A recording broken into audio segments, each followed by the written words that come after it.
yesterday that at least has, I think ironed out a lot of that. But I do want to show you what's there so you kind of understand it. And I did a quick PowerPoint.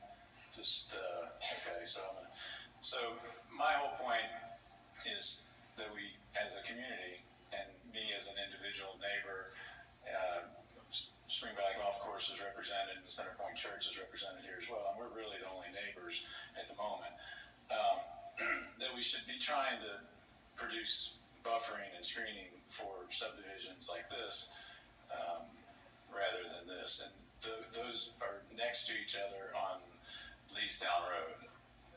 Same thing, Leestown Road, or that which is on Georgetown Road. This is the property. This is going down Greendale. That's Sanders Road, turning to the right. So you can see there's a lot of pretty prominent old mature trees. This is driving down Sandersville Road. A lot of mature trees, etc. A bunch. They're from 2-inch caliper to a foot and a half around. And the majority of all I'm asking about, because I understand progress has to happen. I'm talking about the perimeter trees.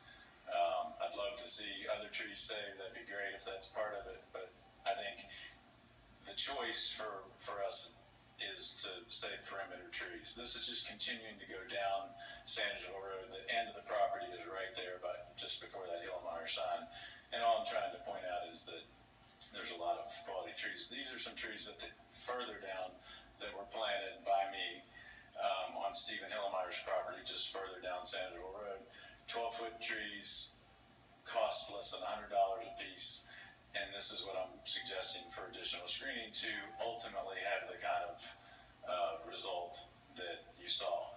On June 14th, I asked Dave Leonard to come out and look at it, and he just very quickly identified a whole lot of trees. I'm not a tree nut saying save every single tree. I know there's bad trees, etc. I don't know if I can, just kind of wanted to be able to do that video or not. Takes a minute and a half. It's just seeing the property, because he just identified. I think there are hundreds. That's fine. We don't need to do it. That's fine. There are hundreds, if not 500, or I doubt there's 1,000, but there's between 200 and 900 trees that probably could be saved within a 10 or 20 foot perimeter from that rock wall fence, which is already going to be saved. And everybody's talked about it. All the staff has been helpful. Mr. Martin's explained a lot to me. I've learned a lot. Tim Query's explained a lot. But there is a tree protection standard, and we're trying to create significant urban aesthetic, and I think that's what I'm here asking for. Lexington is a tree city since 2016, and we're trying to increase it. The canopy, which is all on the plan, and I think working together we can accomplish this. There's national tree benefit calculators on all the website. The stormwater impact is pretty significant because Spring Valley Golf Course was worried about that. I think most of those, or all of those concerns have generally been addressed, but keeping those trees only helps that, and planting other trees will help it. There's energy benefits, carbon monoxide, and the biggest one is that this is, in my point, a joint venture. Anything I'm asking is going to help the value of the property. It's, any study you find says that if you have trees on it, it's going to go from 3% to 20% value. And when you've got, according to the price point, 83% of the realtors say that, or 98%. So I'm hoping we're in the higher price point, but if we're not, we're still going to make those lots worth more. So really all I'm asking is that we get an assessment. We've talked about who that should be. They've suggested someone else who I think we probably agree on, a valid third party to assess the trees, save the legitimate trees. I understand a pear is not a favored tree anymore, but there's so many significant trees if you drive down there. I wish you could see the video, but it's worth a drive down that. In the process of saving these trees, not to allow the proposed water basins, which, this plan provides a lot of.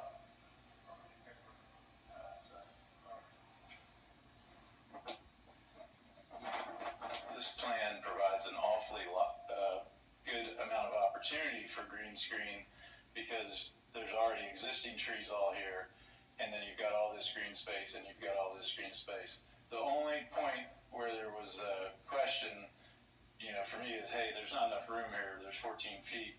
We talked about it, and I believe you'll hear that, we've agreed to add 10 more feet to allow for green screen to be planted. So, it's a golden opportunity. I don't want to forget Greendale Road because there's tons of trees here as well. This is, I'm told, a 20-foot perimeter, whereas this was only 14. So the belief is that you could save all those trees as well. Not all, most. So in a discussion with Mr. Query this morning, because I really didn't know this, one of the questions was, how do you make this happen? We've agreed in principle I'm willing to put up half the cost of the evergreens that I showed for all along Sandersville to fill in. So, those cost about $100 a piece. So my theory is I can invest between $5,000 and $10,000 and add 100 plus trees. I think it's worth it because they'll pay half, I'll pay half. I've talked to Stephen Hillemeyer, who is a neighbor. He's willing to not do it for free, but to do at a very discounted price the plantings of those additional evergreens. So I think the idea is there, and the only thing that's missing, and Tim pointed it out, is that he doesn't have any power. He can't stop the bur oaks you talked about going down or anything else. If you put it in a tree protection plan, if you make the perimeter trees tree protected, and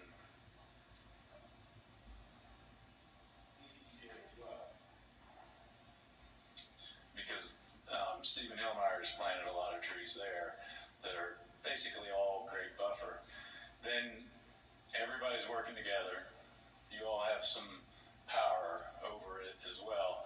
And, I think it's a great joint venture of the community, basically. And we end up with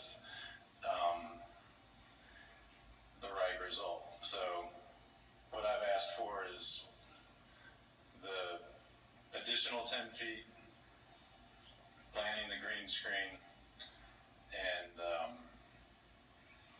underground utilities. You have to be careful that the utilities are on the inside so they don't get all those trees, because you can easily ruin a lot of trees, and I've planted a lot of trees in my life. And the other thing is the sidewalks and curbs that you avoid. On Sandersville, you only have about 10 houses where that's even an issue because of all that additional green space. So that shouldn't be very hard. When you get that additional space, you keep everything inside.